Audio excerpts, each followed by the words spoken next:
salut, tu vas bien? Pour t'expliquer en bref ce qu'est un front lever, c'est un mouvement qui provient à la base de la gymnastique, mais dont le but n'était pas vraiment d'être maintenu super longtemps. Du coup le street workout l'a pris et il l'a considéré comme élément de force et il en a extrait plusieurs variantes possibles.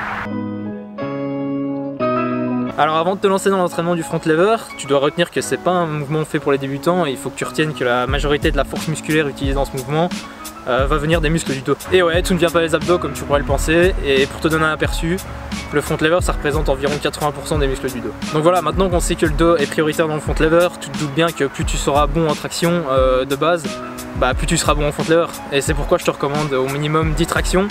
Le mieux ce serait d'en avoir 15 voire 20. Et quand je parle de traction, je parle bien sûr de traction propre. Donc ici tu peux le voir sur la vidéo, tu commences en étant suspendu à la barre, les bras tendus. Tu tires ton menton jusqu'au-dessus de la barre et tu redescends en gardant le corps droit. Je te conseille aussi d'avoir une trentaine de pompes, un L-sit de plus ou moins 10 secondes et de savoir faire un minimum de dragon flag. Ça te permettra d'avoir un renforcement complet du haut du corps et ça te permettra de commencer plus facilement ce mouvement tout simplement.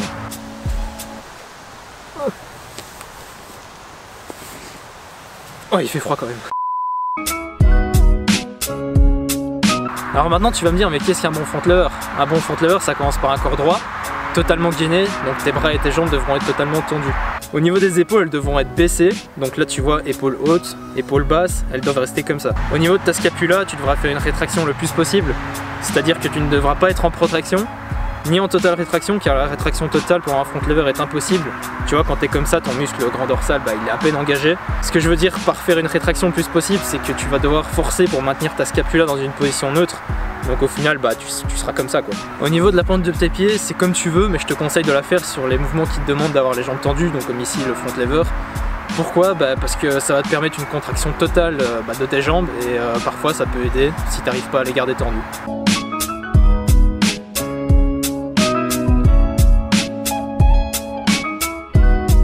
Alors là, je vais te citer les étapes du front lever dans l'ordre du plus facile au plus compliqué. Et je vais te donner mon point de vue sur chacune de celles-ci. D'abord, il y a le tuck front lever. Cette étape est vraiment facile et si tu es fort en traction, tu n'auras aucun problème pour la réaliser. Mais selon moi, réaliser des séries de maintien de cette étape, ça va clairement pas t'aider énormément pour avoir ton front lever. Donc ce qui va être intéressant, ça va être de faire de l'advanced tuck front lever. C'est comme l'étape précédente, mais tu vas former un angle droit entre tes jambes et ton haut du corps. Pourquoi c'est intéressant? Parce que tu vas pouvoir travailler les tractions en front lever à partir de cette étape qui vont vraiment t'aider à progresser. Et pourquoi à partir de cette étape? Parce qu'en tuck tu verras que tu seras vite bloqué avec tes genoux et que c'est pas ce qu'on cherche.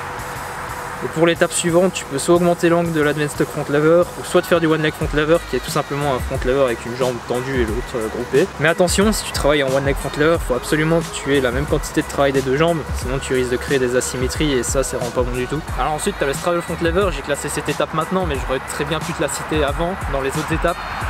Pourquoi? Parce que ça va dépendre de ta souplesse. Plus tes jambes seront écartées, plus le bras de levier sera petit et plus l'exercice sera facile.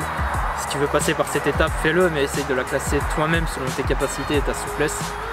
Là, moi, tu peux voir sur la vidéo que je suis pas hyper souple et du coup, cette étape est plus dure pour moi. La dernière étape avant le front lever est le half lay front lever. C'est un front lever avec les genoux pliés en angle droit. Et c'est pour moi le dernier exercice qui est vraiment efficace pour progresser.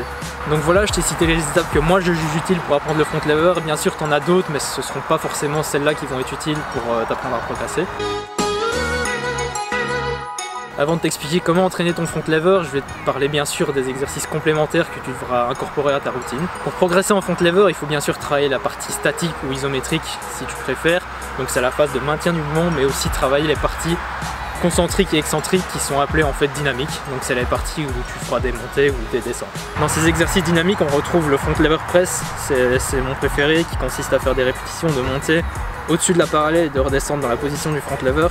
Ensuite tu as le front lever raise, dont le but est de monter dans la position du front lever et en redescendre tout en gardant les bras tendus. Tu as aussi le front lever pull-up qui a pour but de faire des tractions tout en étant en front lever. Et puis tu as le front lever négatif qui consiste à freiner une descente en front lever. Tu peux bien sûr adapter ces exercices à l'étape à laquelle tu te trouves.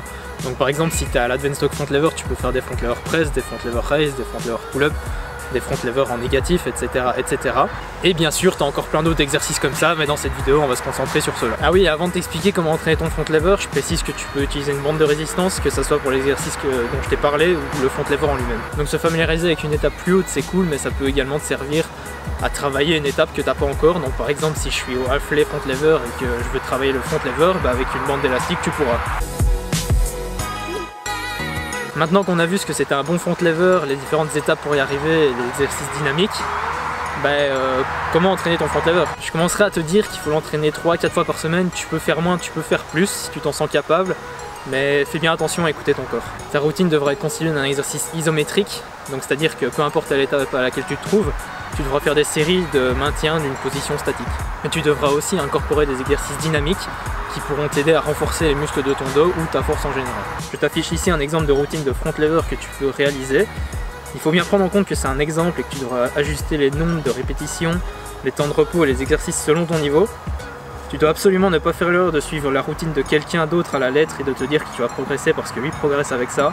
Tout se base sur toi, tes points forts et tes points faibles et surtout l'envie que tu mets pour avoir ce front lever.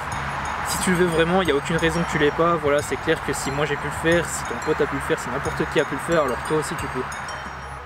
Donc voilà, on arrive à la fin de ce tuto, j'espère que je t'ai appris quelque chose et que tu vas pouvoir le mettre en application dans un de tes entraînements. N'oublie pas que le front lever vient énormément du dos, mais rien ne t'empêche à faire des exercices de gainage ou autres exercices d'abdos pour pouvoir te renforcer. Bien sûr, si t'as aimé, n'oublie pas de mettre un petit like et de me dire en commentaire si t'as besoin d'éclaircissement ou de comprendre quelque chose que t'as pas compris.